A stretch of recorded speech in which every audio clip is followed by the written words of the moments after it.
राजीव त्याच्या लॅपटॉपमधील एक मेल पाहून अस्वस्थ झाला. त्याला आयकर विभागाची नोटीस आली होती.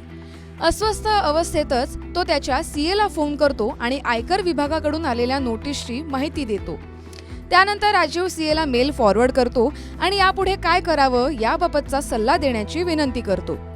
मेल वाचल्यानंतर सीए राजीवला घाबरून न जाण्याचं सांगतो. तसंच बिल्डरकडून जे भाडं मिळालं त्याबद्दल हा मेल आलाय अशी माहिती देतो.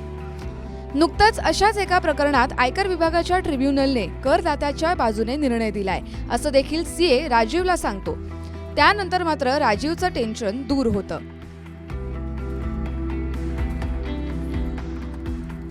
राजीव बऱ्याच वर्षापासून मुंबईत नोकरी करतो. एका गृहनिर्माण संस्थेत त्याचा फ्लॅट आहे. मात्र या इमारतीचा सध्या पुनर्विकास चालू आहे. इमारतीचा पुनर्विकास चालू असल्याने बिल्डरकडून राजीवला दर महिना भाडं मिळतंय. हे बिल्डरकडून मिळणारं भाडं आयकर विभागाच्या रडारवर आलं आणि त्या भाड्याला आयकर विभागाने उत्पन्न गृहीत धरलंय. म्हणजे या मिळालेल्या भाड्यावर राजीवला कर भरावा लागणार आहे. मात्र आयकर विभागाच्या ट्रिब्युनलने राजीव सारख्या लोकांना दिलासा देणारा निर्णय दिला आहे. तो निर्णय कोणता आहे ते आता जाणून घेऊया. पुनर्विकासाचा प्रकल्प सुरू असताना बिल्डरकडून मोबदल्याच्या स्वरूपात मिळणाऱ्या भाड्यावर फ्लॅट मालकाला कर भरावा लागणार नाही असा निर्णय इन्कम टॅक्स ॲपिलेट ट्रिब्युनल म्हणजेच आयकर अपीलीय प्राधिकरणाच्या मुंबई पीठाने दिलाय. या निर्णयाचा अर्थ सोप्या भाषेत समजून घेऊया.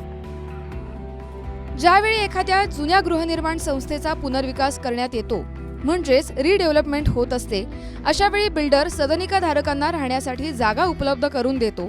तसंच त्या जागेचं भाडंही देत असतो. जोपर्यंत बिल्डिंग पूर्ण होत नाही तोपर्यंत हे भाडं मिळत असतं. बहुतांश वेळी या पैशाचा वापर घर भाड्यासाठी होतो. आयकर विभागाच्या नियमानुसार भाड्यातून मिळणारं उत्पन्न हे करप्राप्त आहे. अशा वेळी नुकसान भरपाईच्या स्वरूपात मिळणाऱ्या भाड्याला उत्पन्न मानावं की नाही हा प्रश्न निर्माण होतो. पुनर्विकास सुरू असताना एखादा व्यक्ती स्वतःच्या घरातून विस्थापित होतो. या कालावधीत त्याला मिळणाऱ्या भाड्यावर कर लावू नये असा निर्णय टॅक्स ट्रिब्युनलने दिलाय. नुकसान भरपाई म्हणून मिळालेलं भाडं हे मालमत्तेतून मिळालेली प्राप्ती आहे, त्याला उत्पन्नात गृहीत धरू नये असं देखील न्यायालयाने म्हटलंय. याचाच अर्थ पुनर्विकास सुरू असताना विस्थापित झालेल्या फ्लॅट धारकाला बिल्डरकडून मिळालेल्या भाड्यावर कोणताही कर द्यावा लागणार नाही. हा निर्णय अजय पारसमल कोठारीच्या याचिकेवर आलाय.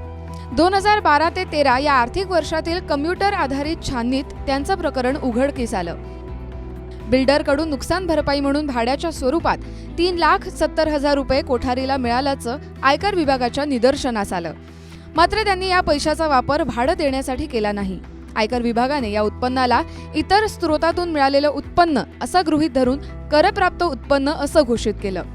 म्हणजेच कोठारी यांना कराच्या रचनेनुसार या रकमेवर कर भरावा लागणार. या विरोधात त्यांनी सुरुवातीला आयुक्तांकडे आणि त्यानंतर आयकर अपीलीय प्राधिकरण म्हणजेच ट्रिब्युनलकडे याचिका सादर करून या विरोधात दाद मागितली.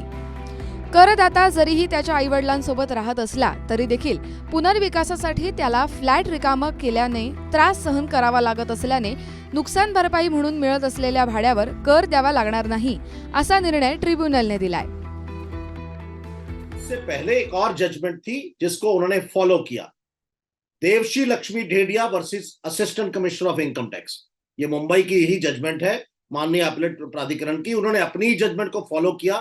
कोऑर्डिनेट बेंच की जो जजमेंट थी उसमें ऐसा कहा गया था कि अगर बिल्डर ने आपको कोई हार्डशिप मनी दिया है, कोई रिहैबिलिटेशन अमाउंट दिया है, कोई शिफ्टिंग मनी दिया है, जैसा कि उस केस में दिया गया था, तो इस पर टैक्स नहीं लगेगा. ये कैपिटल रिसीट्स है. एक्चुअली आपके पास जो बैंक में पैसा आता है वो 3 तरह का होता है.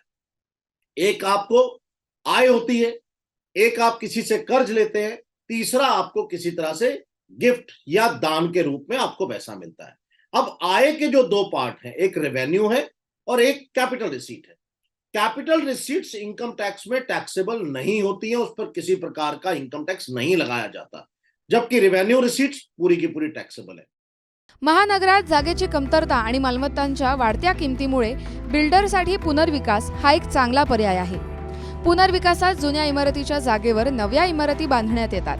फ्लॅट धारक आणि बिल्डर दोघांसाठी हा फायद्याचा सौदा आहे. घर मालकांना आधुनिक सुविधा मिळतात तर गुंतवणूकदार बिल्डरांना चांगल्या लोकेशनवर प्रॉपर्टी मिळते. मूळ फ्लॅट धारकांना फ्लॅट दिल्यानंतर उर्वरित फ्लॅट विकून बिल्डर नफा कमावतो. 2012 अगर आपको इस प्रकार का कोई नोटिस आता है तो आप इन दोनों जजमेंट को रेफर करते हुए आप अपना रिप्लाई दे सकते हैं.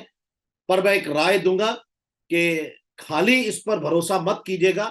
अपने आयकर सलाहकार से मुलाकात कीजिए, अपने चार्टर्ड अकाउंटेंट से मिलिए. वो इसके लिए पूरी तरह से इक्विप्ड है इस तरह की चीजों को हैंडल करने के लिए. आप उनसे मिलिए. और ये सिर्फ आपका माइंडसेट के लिए है, आपको सिर्फ बताने के लिए लेमैन लैंग्वेज में बात की जा रही है. लेकिन कहीं भी ये आप इसको ओपिनियन मान करके आप नहीं चल सकते हैं कि ये पूरे का पूरा यही इसी के बेस पे होगा. ऐसा नहीं है, क्योंकि और बहुत सारे प्रावधान हो सकते हैं. आपका केस अलग हो सकता है. तो आप बिल्कुल अपने आयकर सलाहकार से मिलकर के सलाह लेकर के अपना जवाब दीजिए. फक्त राजीवच नाही तर तुमच्या बिल्डिंगचाही पुनर्विकास होत असेल तर हा निर्णय तुमच्यासाठी फायद्याचा आहे, कारण या निर्णयाचा दाखला इतर प्रकरणातही दिला जातो. मुंबईत मोठ्या प्रमाणात पुनर्विकासाचे काम चालू असल्याने लाखो कुटुंबांना या निर्णयाचा फायदा होणार आहे.